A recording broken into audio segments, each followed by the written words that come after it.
તો લાસ્ટ થોડાક વીકથી આપણે કોઈ વિડીયો શૂટ નહોતો કર્યો અને કોઈ અપડેટ પણ નહોતો નાખતો.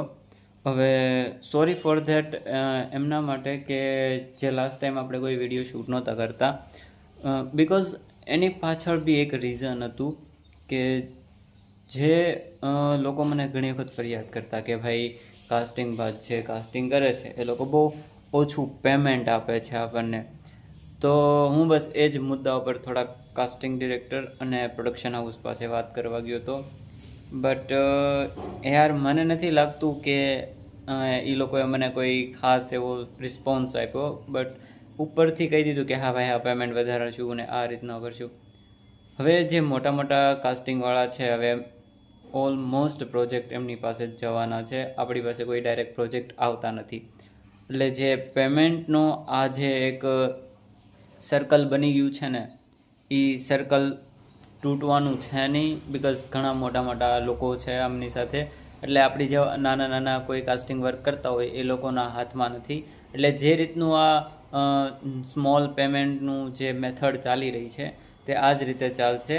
અને આનો કોઈ જે આ આન્સર જે રીતનો મેં કીધો, કોઈ મને આમ સેટિસ્ફેક્શનવાળો આન્સર લાગ્યો નહીં. એટલે આ જે કહેવાય ને કે એક જે રૂટીન કરી નાખ્યું છે, હવે એ જ રૂટીન પેમેન્ટ મેથડ ચાલવાની છે.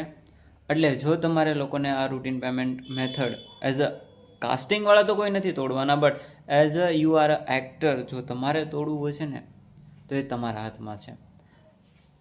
તમે ઓછા પેમેન્ટમાં પણ હાલ કામ કરતા રહ્યો.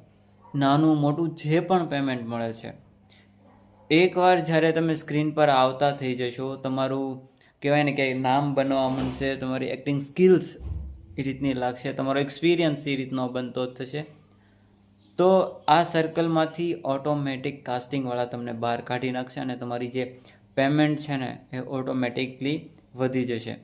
એટલે દરેક આર્ટિસ્ટને એ જ વસ્તુ કહું છું કે તમે જે પણ કામ કરો છો, સ્ટ્રગલ કરી રહ્યા છો, સ્ટ્રગલ કરતા રહ્યો. જે પણ કામ મળે છે કામ કરતા રહ્યો. પેમેન્ટનો ઇશ્યુ છે, સાઈડમાં એવું લાગે તો કોઈ નાના મોટી જોબ કરતા રહ્યો.